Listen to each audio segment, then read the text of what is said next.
আর আরেকটা সাবধান আমি আপনাদেরকে করে দিচ্ছি, আমার মুসল্লি হিসাবে আমি আপনাদেরকে বলে দিচ্ছি, সেটা হলো কোনো সুদখোরের সঙ্গে কুরবানি করবেন না।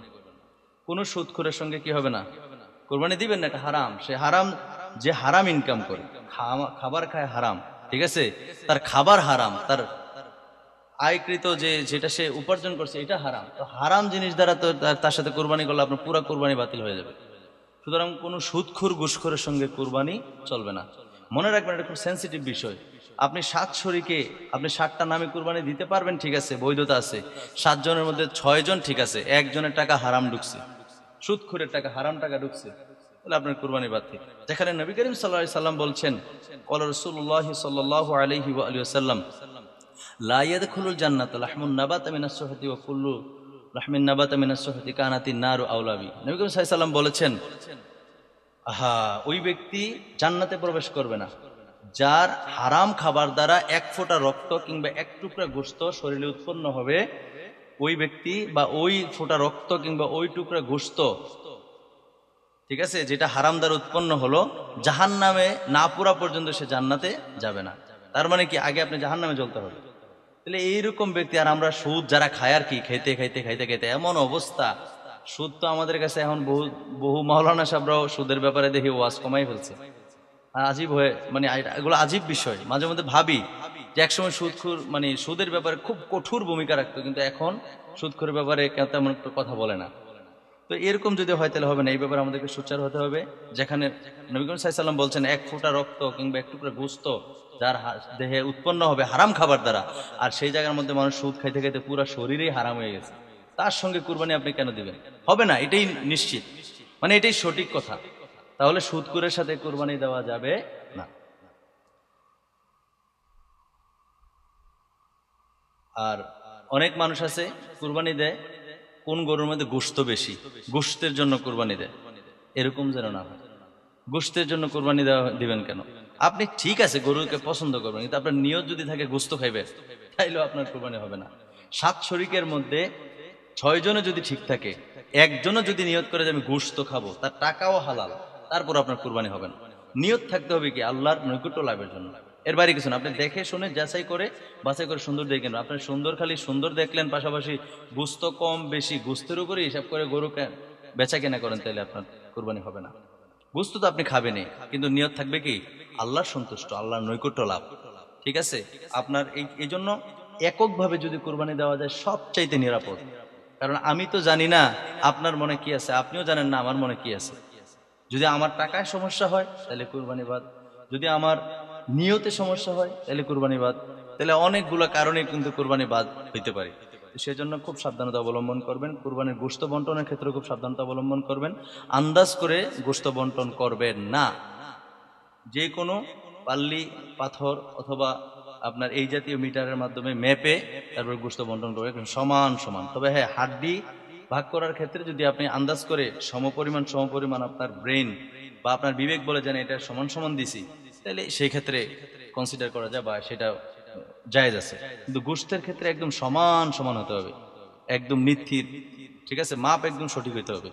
এই বিষয়গুলো অবশ্যই খেয়াল রাখবেন, যেন আল্লাহ পাক রব্বুল আলামিন আমাদের এই কুরবানিগুলোকে কবুল করেন। আল্লাহ পাক রব্বুল আলামিন দয়া করে এই কুরবানির উসিলায় আমাদেরকে প্রকৃত কুরবানির যে ফজিলত, বরকত, সেটা যেন আল্লাহ পাক রব্বুল আলামিন আমাদেরকে দান করেন, আমিন।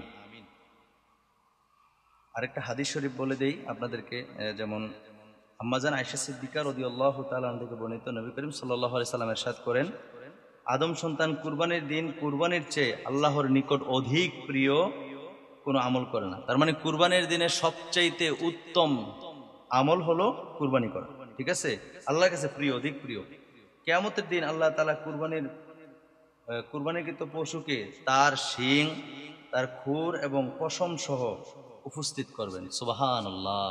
তাহলে কুরবানিকৃত পশুটাকে কিন্তু আপনি এই যে কেন পছন্দ করবেন, এটা কিন্তু কাল হাসর ময়দান আল্লাহ সুবহানাহু ওয়া তাআলা এটাকে আবার কি করবেন, আপনার সামনে উপস্থিত করবেন। কিভাবে?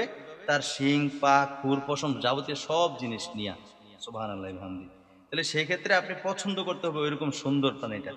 তো কুরবানির রক্ত জমিনে পতিত হওয়ার পূর্বে আম্মা জান আয়েশা সিদ্দিকা রাদিয়াল্লাহু তাআলা বলেন, আল্লাহ নবী ইরশাদ করেন, কুরবানির রক্ত যে জবাই করার সময় যে রক্ত প্রবাহিত হয়, এই রক্ত জমিনে পড়ার পূর্বেই আল্লাহ সুবহানাহু ওয়া তাআলা বান্দার এই কুরবানিকে কবুল করে নেয়। সুবহানাল্লাহ। এই হাদিস শরীফটা শেষ হয়ে যায় নাই, এরপরে নবী করিম সাল্লাল্লাহু আলাইহি ওয়াসাল্লাম হুকুম করলেন, অতঃপর নবীজি বললেন তোমরা খুশি মনে কুরবানি করো। সুবহানাল্লাহ। কারণ নবীজি হুকুম দিয়েছেন তোমরা খুশি মনে কুরবানি করো। ঠিক আছে, এই হাদিস শরীফটা ইবনে মাজাহ শরীফের 226 পৃষ্ঠার মধ্যে রয়েছে। তার মানে বুঝতে পারলাম কুরবানির দিন সবচেয়ে প্রিয়, আল্লাহ পাক রব্বুল আলামিনের সবচেয়ে প্রিয় আমল হলো কুরবানি করা।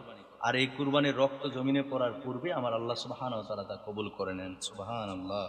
প্রিয় হাজিরিন, তাহলে আমরা অবশ্যই কুরবানি করব যাদের সামর্থ্য হয়েছে। আল্লাহ পাক বলেন যাদেরকে সামর্থ্য দিয়েছেন আমরা অবশ্যই কি করব, এই কুরবানি পালন করব। আল্লাহ যেন আমাদেরকে সেই তৌফিক দান করে পড়ি, আমিন।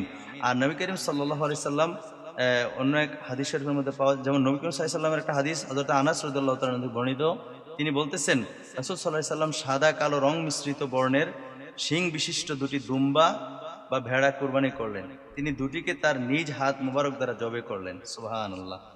জবাই করার সময় তিনি বিসমিল্লাহ এবং আল্লাহু আকবার বললেন। তিনি তার পা মুবারক দুম্বাদ্বয়ের পাঁজরের উপর রেখেছেন। সুবহানাল্লাহ বিহামদি। এই হাদিস শরীফটা বুখারী শরীফের হাদিস, বুখারী শরীফের এবং মুসলিম শরীফের হাদিস, মুসলিম শরীফের দ্বিতীয় খণ্ডে হাদিস শরীফটা আসছে।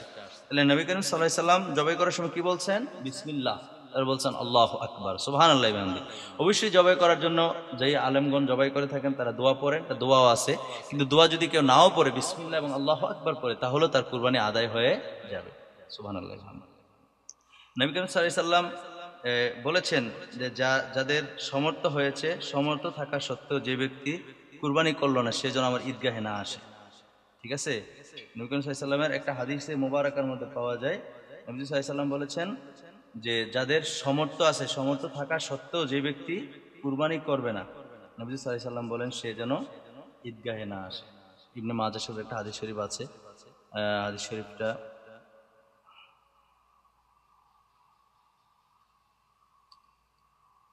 সুতরাং কুরবানি আমরা অবশ্যই করব। আর ঈদুল আজহার দিনে সবচেয়ে প্রিয় আমল যেহেতু কুরবানি করা, এই ক্ষেত্রে অনেক ওলামায়ে কেরাম, বর্তমানে তো ফিতনার শেষ নাই, অনেকে বলে এই দিন যদি জুমার দিনও হয় তাহলে জুমা করা লাগবে, জুমার নামাজ পড়া লাগবে না।